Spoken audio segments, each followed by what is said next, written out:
Born in Jacksonville, Florida, in 1977, Sam Rivers began his musical journey in middle school, not on bass, but on tuba.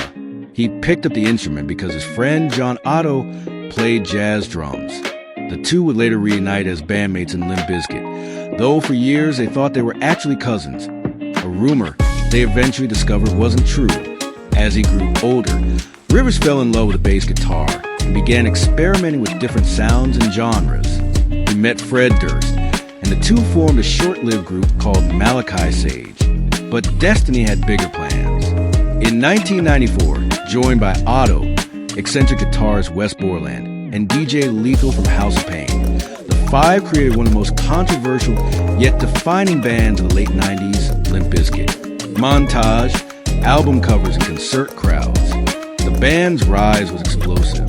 After opening for Korn in Los Angeles, Limp Bizkit signed with Flip Records and later Interscope. Their debut album, $3 Bill, Y'all, in 1997 put them on the map, but it was a 1999 follow-up, Significant Other, that catapulted them to superstardom. With hit singles like Nookie and their heavy metal cover of George Michael's Faith, the band ruled MTV, rock radio, and arenas around the world. By the end of the decade, Limp Bizkit wasn't just a band, it was a cultural phenomenon. Cut to footage of Woodstock 99. But fame came with chaos. At Woodstock 1999, Limp Bizkit performance turned violent, with riots, fires, and destruction erupting during their set. Many blame frontman Fred Durst for fueling the crowd's aggression. The festival left behind 3 deaths, dozens of injuries, and a scar on the band's reputation that would follow them for years. Despite the controversy, they returned in 2000 with the album Chocolate Starfish and the Hot Dog Flavored Water. It debuted at #1 on the Billboard 200, cementing their place as new metal icons. Cut to slower tone, interview clips, or photos of Rivers.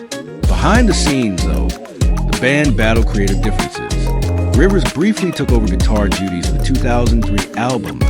Results may vary when Wes Borland left the group. By 2006, Limp Bizkit went on hiatus, and Rivers began working behind the scenes as a music producer for Jacksonville bands like Burn Season and The Embraced.